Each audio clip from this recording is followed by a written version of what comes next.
this is Chloe from Keratosis.com, and in this video I want to talk about the importance of eating a really healthy, balanced diet for healthy, clear, smooth skin. So when I did the competition a while ago for my Keratosis Pilaris treatment, I did a poll. So in order to win the program or to go on the draw, you had to answer quite a few questions. And one of the questions was in regards to diet. What are you eating? And it was really quite astounding, the information I got back from many people that had answered the questions, because the diets were a little bit scary. So many of them involved eating a lot of high sugary rich foods. Many people didn't eat many vegetables or fruit. There was a lot of junk food in there, a lot of processed food, so things out of cans, packets, microwave meals. I know these are very handy and easy to get your hands on, after school, after work. But unfortunately, if you keep eating like this day in, day out, over weeks, months, or years, you can end up depleting your body of very vital nutrients, some vitamins and minerals that your body and your skin needs to function properly. So it can really take its toll on your body, and you will see a significant difference in your skin. And unfortunately, it may not look so pretty as you remember it many, many years ago when you weren't eating so much junk food. So, for example, many high schoolers, many children may eat quite well because their mothers are cooking home meals, and you're getting your vegetables. You're told to eat your vegetables at dinner time, for example. But as soon as you come out of high school, or when you get a little bit older, you may move out of home, and you may end up clubbing, partying, drinking a lot more alcohol. And you don't end up eating very well because you don't really know how to cook, or you just go for junk food because it's easy. And that's when a lot of skin conditions can begin to occur. So I just want to talk about, really eating whole foods. So that means eating as close to nature as possible. So avoiding anything that's processed, anything that's in a can, anything that's in a packet. Avoid takeaway places. Only try to get takeaway once a week instead of every night or every 3 nights, because these foods do not have much nutrition in them, and they don't really come with vegetables. And if they do come with vegetables, they've been frozen for a long time and they don't have many nutrients in them anymore. So what you guys need to do in order to really help treat your Keratosis Pilaris from the inside out is going back to home cooking. So teaching yourself how to cook, and it doesn't have to be that difficult. Eating healthy also doesn't have to be bland. Now, I know a lot of you probably relate eating salads, and eating healthy to bland, tasteless food, and it can be really boring. You don't want to eat like that. It's not very appetizing, and it can get very boring over a couple of days, and then you just revert back to eating unhealthily because it tastes good. But what I have found to really help change my diet when I was going, treating my Keratosis Pilaris and treating my skin from the inside out, it really involved looking for different recipe books that were revolved around you incorporating a lot of different vegetables, a lot of healthier grains, and just different ingredients that many of you may not have heard of. But they are quite easily accessible. It's just a matter of really educating yourself and knowing what is out there and how to cook and what foods to look for.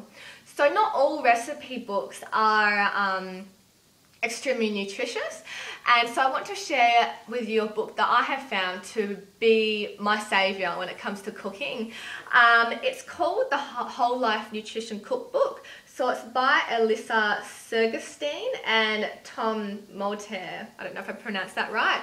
But the really good thing about this book is that they're whole foods recipes. So that means it does incorporate a lot of vegetables, a lot of different grains that you may not have heard of, like quinoa, buckwheat.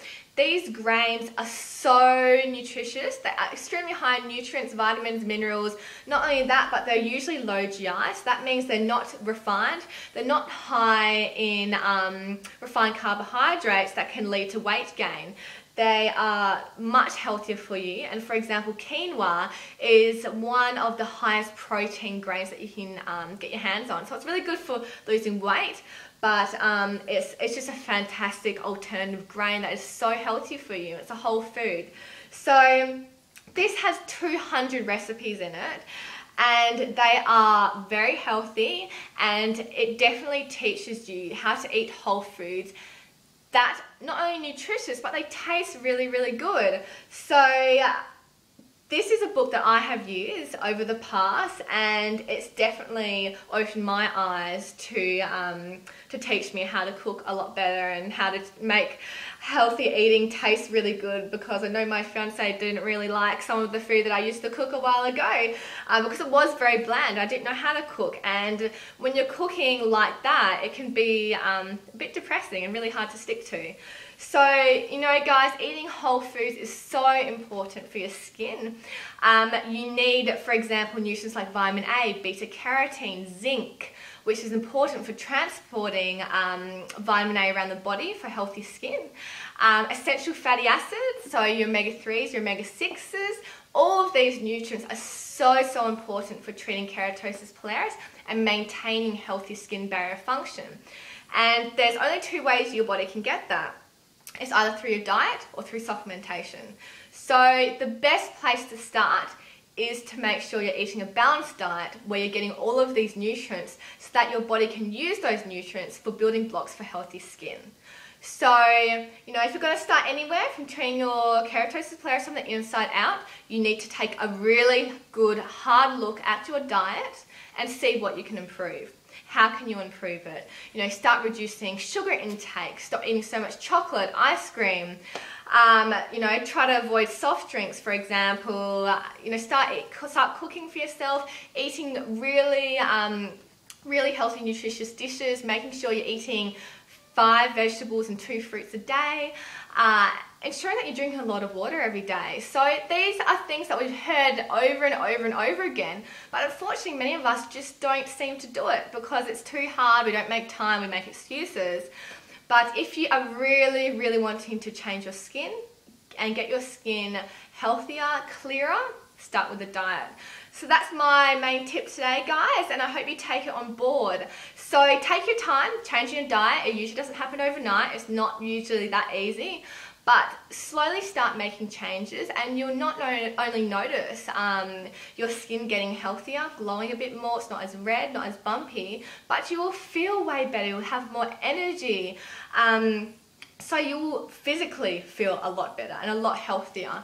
And you'll definitely notice the difference when you do eat junk food or something bad, because you notice the impact it has on your body. And it is sort of scary because when you're eating junk food all the time, you don't notice that difference because you just felt really yucky and bad all the time. But once you start feeling good, then you eat something that's not good for you, and then you feel bad. You notice the contrast and the difference, and it's massive. So that's what usually motivates people to really eat healthy as well, long term. And not only that, you know, helping your skin as well, which always is a good motivator. So I hope this video was helpful and gets you on the way to eating a lot healthier for your skin and for your health's sake. So thanks very much for watching this video, and I will hopefully see you in the next video. See ya.